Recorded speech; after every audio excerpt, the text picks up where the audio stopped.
예, 오늘의 시황 브리핑 시작하겠습니다. 5월 미국의 고용지표가 예상치보다 잘 나오면서 투자자들이 좀 안도하게 되는 그런 분위기가 만들어졌고요. 또 여기에 미중 간의 어떤 무역 협상이 9일, 다음 주 월요일에 진행이 된다라는 보도가 나오면서 뭔가 또 결과물이 나오겠구나, 불확실성 하나가 또 제거가 되는구나, 이런 안도감도 또 유발이 됐습니다. 테슬라도 올랐습니다. 물론 이제 뭐 트럼프하고 머스크하고 구체적인 접촉이 있다 이런 보도는 없는데, 또 트럼프가 삐져 있는 거를 아주 강하게 표현하는 그런 이제 뉴스도 나왔잖아요. 근데 어쨌든 오늘은 추가적인 충돌이 없다라는 점에서 테슬라가 반등을 해서 이 세 가지 재료가 시장의 어떤 반등을 이끌어내는, 상승을 이끌어내는 그런 주된 재료가 됐습니다. 뭐 한국 관련 지표는 오늘도 올라서 이번 주 뭐 계속해서 상승하는 그런 모습을 좀 보였고요.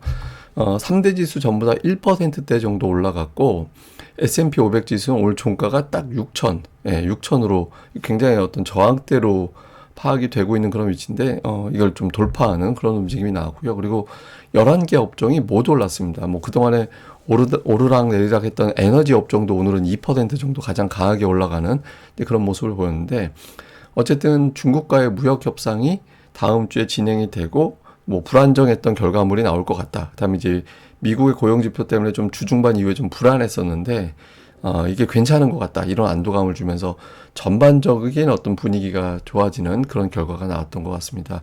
뭐 뉴스들을 보면 우선 잠시 후에 또 보여드릴 겁니다만은 5월 미국의 고용지표가 예상보다 양호하게 나왔다라는 점, 그 다음에 트럼프하고 머스크가 이제 어제 대충돌을 보였는데 오늘은 추가적인 충돌은 없었거든요. 근데 일부에서는 둘이 통화한 것 같다, 통화할 것 같다, 뭐 할 것 같다, 한 것 같다, 이 등등의 보도가 나왔었는데, 그러니까 백악관 측에서는 지금 계획이 없다라고 부인을 했어요. 그래서 뭐 그런 일, 이제 그런데 어쨌든 양쪽에서는 한 발 물러서는 냉각기를 갖는 그런 분위기는 있죠. 예를 들어서 이제 머스크는 뭐 뉴스 보도에 의하면 트럼프하고 통화를 시도한다고 한다더라, 이런 내용들이 좀 있었고, 또 백악관 쪽에서도 이제 참모진들이 저 사람하고 저러면 안 된다고, 그리고 또 머스크가 그 미국 의원들 굉장히 많은 자금 지원을 하고 있잖아요. 그래서 의원들도 중재에 나서고 있다라는 보도들이 있고, 그래서 일단 확대되지는 않을 것 같다라는 식의 어떤 보도가 나오면서 테슬라 주가가 이제 반등을 좀 하는 그런 모습을 보였고요. 그리고 결정적으로 시장을 끌어올린 거는 중국과의 무역 협상. 트럼프가 SNS에 9일 런던에서 중국과 무역 협상을 한다, 이 사실을 알려주면서 증시가 상승폭을 키우는 그런 이제 이유로 작동을 했고, 그리고 또 그 자동차 3사에 히토류 공급이 안 돼가지고 생산 차질이 빚어지고 있다, 이런 보도가 있었잖아요. 근데 최근에 약간 그 히토류 수출이 늘어나고 있다더라, 통화 이후에 조금 늘어났다. 이게 뭐 의미 있는 수준으로 늘어난 것까지는 아닌 것 같고, 약간 늘어져서 숨통만 살짝 튀어진 것 같다, 이런 내용이 있었거든요. 그래서 어쨌든 두 정상 간의 통화 이후에 뭔가 좀 진행이 되고는 있구나, 이런 점을 보여준 점. 그러면 다음 주 그 런던에서 열리게 될 양측의 협상에서 가시적인 성과가 나올 수도 있겠구나라는 기대감을 또 자극하게 되는 그런 이유가 됐습니다. 근데 어쨌든 뭐 고용지표 잘 나오고 하면서 금리 내리지는 않겠구나라고 또 시장에서는 생각하게 됐잖아요. 근데 트럼프가 또 계속 금리 내려야 된다라고 이야기를 하고 있고, 또 연준 인사 중에서도 연내 금리 인하 할 수도 있을 것 같아, 이렇게 이야기하는 사람들도 있었거든요. 근데 이제 패트릭 아코가 오늘 그런 이야기 했는데, 이 사람이 이제 나이가 걸려서 나이 제한에 걸리는 때가 돼서 곧 물러납니다. 그래서 물러날 사람이라 뭐 이렇게 영향력 있는 발언은 아니었는데, 어쨌든 연준 내에서도 금리나 해야 되는 거 아닌가, 이런 주장들이 좀 있는 것 같아요. 그래서 이런 내용들까지 이제 더해지면서 전체적으로 증시가 고르게 올라가는 그런 이유로 작동을 했던 것 같습니다. 근데 고용지표 오늘 시장에서 많이 관심을 받았는데, 숫자를 보면 비농업 일자리가 예상치가 12만 6천이었거든요. 근데 거의 14만 나왔어요. 물론 이제 이게 뭐 지난달 수치가 또 하향 조정된 것도 있고 해가지고 뭐 이렇게 의미가 있는 거냐, 뭐 이런 주장이 있긴 하지만, 이번 주에 ADP 민간 고용, 신규 실업수당 청구 건수, 이런 것들이 별로 안 좋게 나왔었잖아요. 그래서 미국의 고용이 좀 흔들린다, 이런 주장이 있었는데, 어쨌든 그 실업률 4.2% 정도면은 4.5 밑은 거의 완전 고용으로 봐요. 근데 완전 고용에서 10만 이상의 일자리가 만들어지는 거는 고용이 강하다, 보통은 그렇게 해석을 하거든요. 그래서 아직까지는 버티고 있다, 고용시장에, 이렇게 해석이 되는 거죠. 근데 세부적으로 보면은 좀 불안한 건 있습니다. 이게 뭐냐면 올해 1월부터 5월까지 미국의 실업률을 소수점까지 따져본 거거든요. 근데 계속 올라가고 있어요. 4.01, 4.13, 4.15, 4.18, 4.24. 그러니까 지난달하고 실업률이 4.2% 똑같이 나오지만 반올림한 걸 감안해 놓고 보면 지난달은 4.187%였고 이번 달은 4.244%였거든요.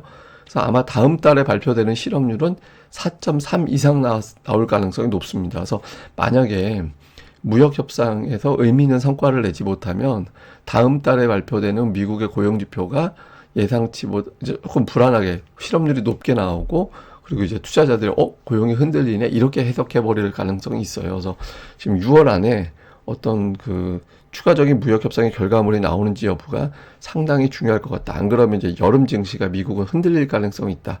이 점도 이제 살짝 이제 남겨져 있다. 이렇게 봐야겠습니다. 네, 그리고 트럼프 SNS를 매일 봐야 되는 상황인데 오늘은 긍정적인 뉴스가 있었죠. 그러니까 트럼프 대통령이 9일에 중국과 런던에서 만난다 이런 이야기가 있는데 이게 양측에서 미국과 중국에서 안 만나는 이유가 있어요. 그러니까 서로 중립적인 자리에서 만나가지고 그렇게 해야 한쪽에서 좀 밀리는 거다 이런 분위기를 만들어내지 않는 그런 게 있거든요. 예를 들어서 미국에서 만난다. 그러면 이제 중국이 미국으로 가는 거잖아요. 그러니까 중국이 굽히는 것 같은 모양이 되는 거고 중국에서 열린다고 미국이 굽히는 것 같은 영향을 이제 보이게 되는 거거든요. 근데 일단 런던에서 만나기로 했고 중요한 건 라인업인데 저는 여기에 주목을 했어요. 그러니까 베센트 재무장관, 러트닉 상무장관 그리고 이제 무역대표부에 그리어가 다 가잖아요. 보통은 한 사람 또는 많아봐야 두 사람이 가면 되는데 이게 총출동이거든요. 그래서 어떤 결과물을 이끌어내겠다라는 의지가 있는 거죠. 그래서 아마 이게 뭐 물론 이제 시진핑하고 그러니까 트럼프하고 시진핑하고 직접 대면을 해야 이제 구체적인 어떤 큰 결과물이 나오긴 하겠지만 이 정도 라인업이라면 상당히 구체적인 어떤 그 안이 여기서 이제 뭐 부각될 가능성이 있겠구나. 뭔가 좀 결과물이 나오겠구나. 이런 기대감을 좀 갖게 만드는 것 같아요. 그래서 아마 다음 주 초에 무역 협상 관련된 중요한 뉴스가 나올 가능성이 있다라는 점을 투자들이 생각을 한 것 같습니다. 그 외에 이제 트럼프가 계속 금리 내려야 된다고 지금 유럽이 10번 내렸는데 지금 뭐 하는 거냐 이런 취지로 이제 이야기를 막 했고요. 그다음에 저는 이것도 주목했어요. 그러니까 일자리가 되게 잘 나왔다. 그런 이야기 좀 하면서 어떤 이야기를 했냐면 주식시장이 아주 강하게 올랐다. 이런 이야기 했거든요. 그러니까 트럼프가 막 이런저런 이야기 하면서 나 주식시장 신경 안 써. 막 이런 말 했었잖아요. 그런데 오늘은 주식시장 올라가니까 막 신나가지고 주식이 매우 강해. 이런 이야기 했거든요. 트럼프는 주식시장 되게 의식을 해요. 일기 때도 회의하면서 TV로 지나가는 다우지수의 실시간 지수를 계속 바라봤다. 이런 뉴스들 일화로 많이 알려졌었거든요. 트럼프는 주식시장을 많이 의식합니다. 그러니까 향후에 증시가 만약에 흔들린다든가 이렇게 되면 이걸 달래는 메시지가 계속 반복적으로 나올 거예요. 그래서 일단 트럼프가 물론 이제 트럼프가 주식시장을 의식한다고 해서 반드시 올라가는 건 아니죠. 근데 메시지가 초강경 일변도로 나가진 않을 것 같구나라는 점을 다시 한번 보여준 것 같습니다. 그리고 오늘 테슬라 주가가 이제 3.7% 정도 올라갔는데 장중에 6% 넘게 올랐었거든요.